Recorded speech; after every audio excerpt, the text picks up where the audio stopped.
Hey guys, coming at you today with a new keto ice cream recipe. One that I would argue is the best flavor I have come up with, and my new favorite, keto peanut butter cookies and cream ice cream. So, let's get started.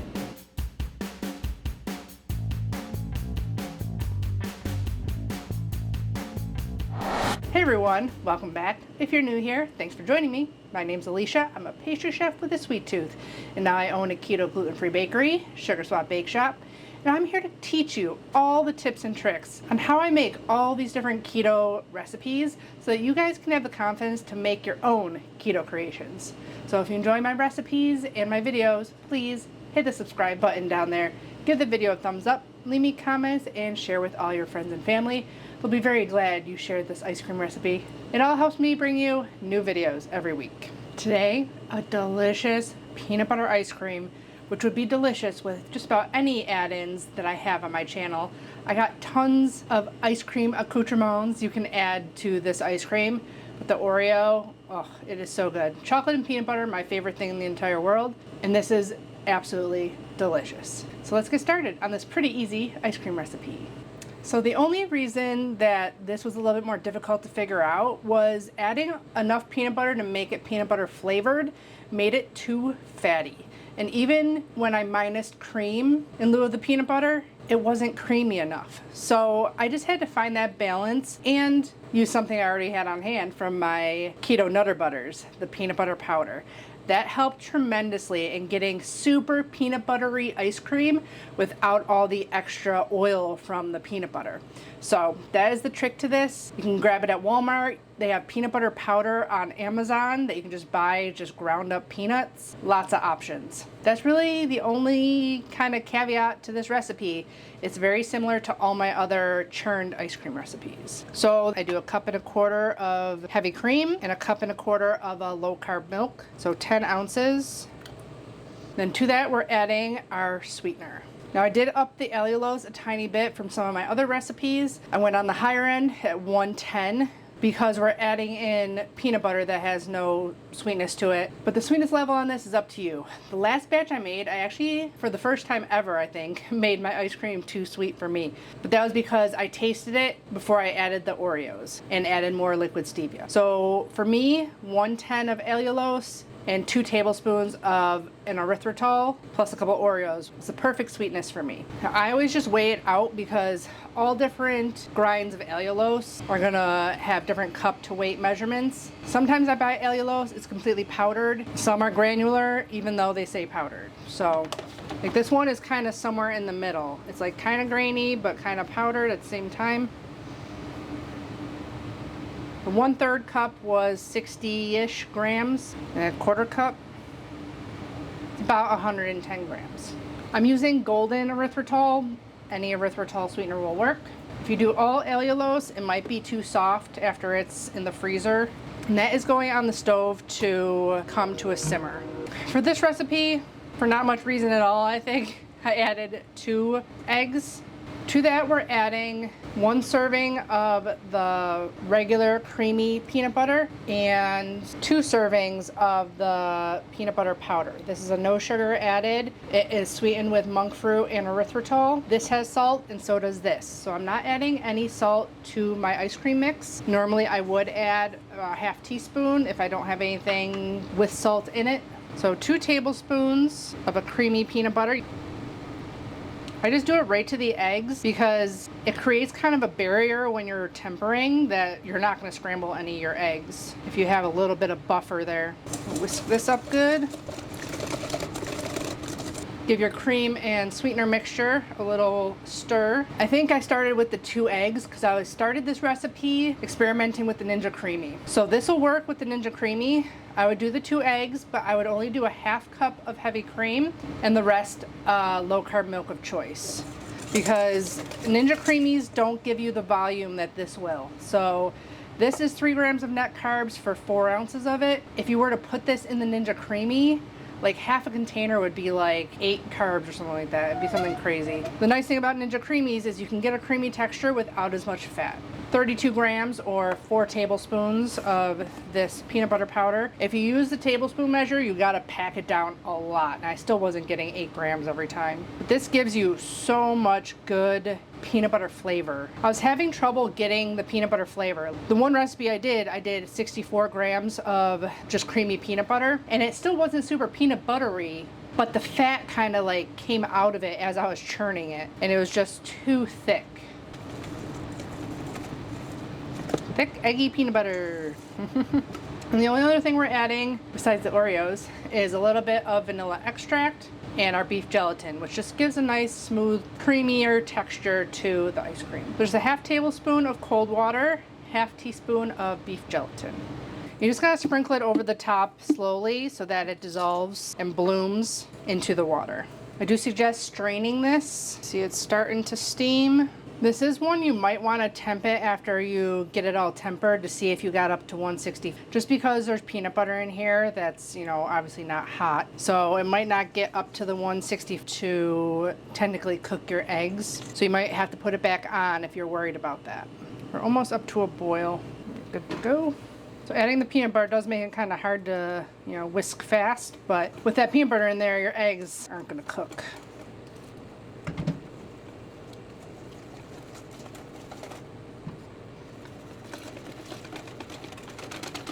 When I did this test, which became the recipe, when I saw the color of it, I'm like, yes, that's going to taste enough like peanut butter. Okay, add it all back into your pot.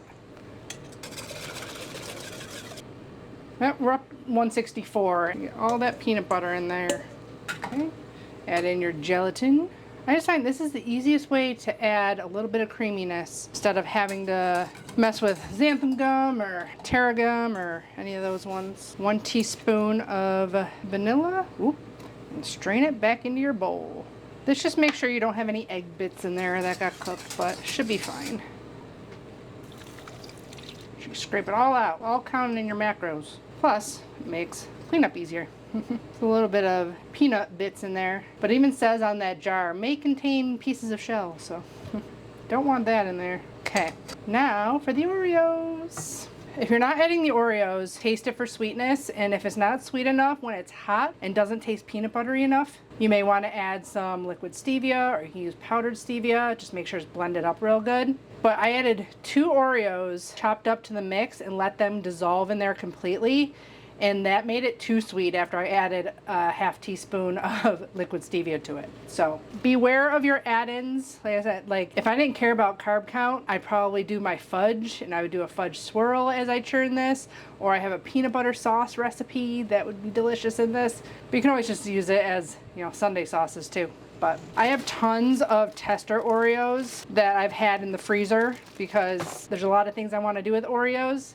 You can literally add any cookies you want. I just know mine dissolve in milk. I have not found that to be true for like Catalina Crunch ones, but my Nutter Butters would be delicious in here, or any keto cookie you have.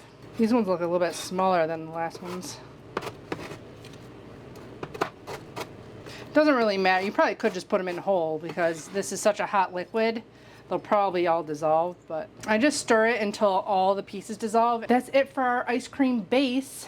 Just keep breaking up those pieces of Oreo as it cools to room temperature, and then I'm going to put a piece of plastic wrap right down on top, get it into the refrigerator to chill until when I can churn it. If you want to churn it right away, you can ice bath it until it's room temperature and then throw it in the fridge and continue to stir it as it's in the fridge to get it down to refrigerator temperature around 40 degrees. That is it.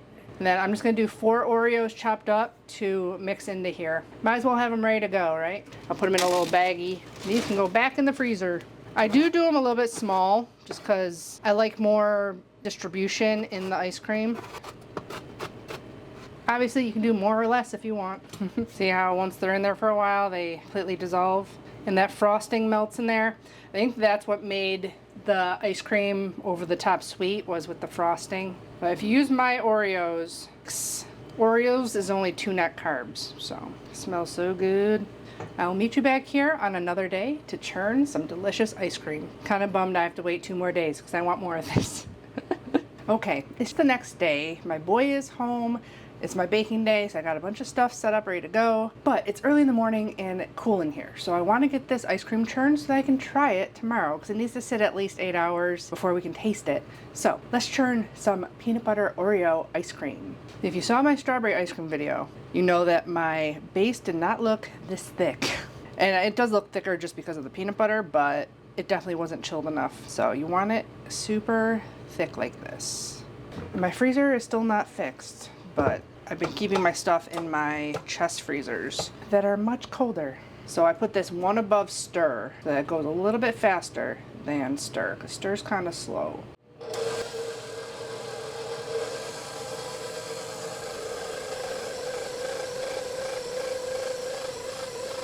Okay, so with my bowl being very frozen, my base being very cold, this should only take 20 minutes. I will time it. Hopefully we'll be back in 20 minutes and we'll have some nice churned ice cream.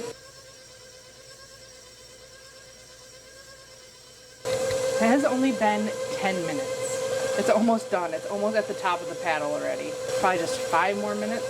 So I'm gonna add my Oreo cookie crumbs.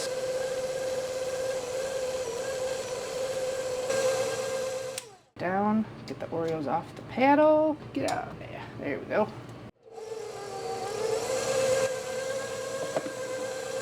A few moments later. Say it's done. There's nothing at the bottom of the bowl anymore. That's not churning around the paddle. So that was only 13 minutes. So that's the difference with just, I haven't baked anything today. My base was nice and chilled. My bowl was really cold. Like those freezers are at 0. So this makes over 1.5 pounds. This is actually 7 servings. Super thick and creamy. So into the freezer it goes, and I'll be back tomorrow to give it a taste. Literally everything matters. Because my bowl was so cold and it froze so fast, it's gonna be a denser, richer ice cream than airier. So everything you do in making the ice cream is going to affect the texture of the end product and how much volume you get. So if it takes about 20 minutes to churn, which I have an actual industrial ice cream maker, so I get the same every time because it has a condenser in it. And if you have an ice cream maker with a condenser, that is gonna give you the most consistent churned ice cream because it is set and working at the same temperature every time you churn. This, because my bowl was so cold, it took no time at all. And it's gonna be a very thick, creamy ice cream with less air in it. So you might not be able to get the most volume in your serving, but it's going to be real rich and creamy. But that's why I explain everything to you, so you know why things happen. We'll be back tomorrow to give that a taste. Welcome to yet a third day in the bakery. It's time to try some delicious, decadent peanut butter Oreo ice cream. So I had this one in my freezer that is at -8 because the freezer in here is having trouble staying below freezing. This might be a little bit harder than if you make it at home, but it's still gonna be scoopable. Hopefully by the time you see this video, this freezer will be fixed. I'm gonna measure out a 4-ounce portion for you, see how much it is. Might have to let this come up to temperature a little bit.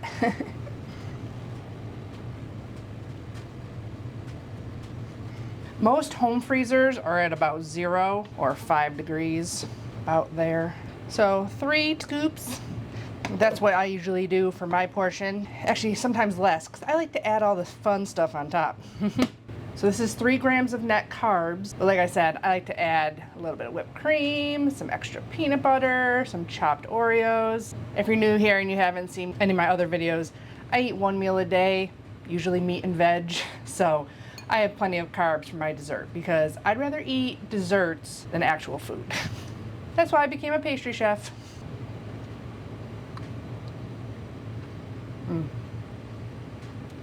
Super peanut buttery. Super smooth and creamy.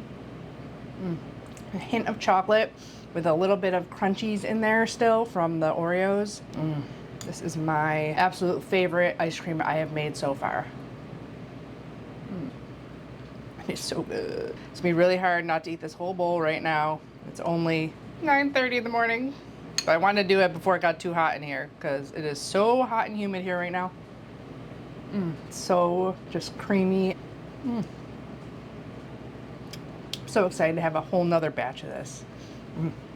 So I hope you guys enjoy this ice cream recipe. If peanut butter and Oreo isn't your thing, you're probably not watching this, but I have 19 other flavors of churned ice cream on my channel, plus another like 10 of my no churn ice cream, which is just whipped cream and sweet condensed milk. And you can add any flavorings you'd like to that one also. I'll have my ice cream playlist linked down below, so you can search and find your favorite. And let me know down in the comments below what flavor I am still missing. I still have a few in mind, like Rocky Road, which I've never actually eaten, so I feel kind of weird making a recipe for it, but I might do some experimenting and see what I come up with. Don't forget to check out my Amazon shop page. The link is down in the description box below, along with the blog link to the full recipe. Give the video a thumbs up if you enjoyed it. Subscribe if you haven't already. And as always, I'll be back with many more keto, low-carb, healthy meals, desserts, and snack recipes. Bye guys. Happy keto baking and ice cream making.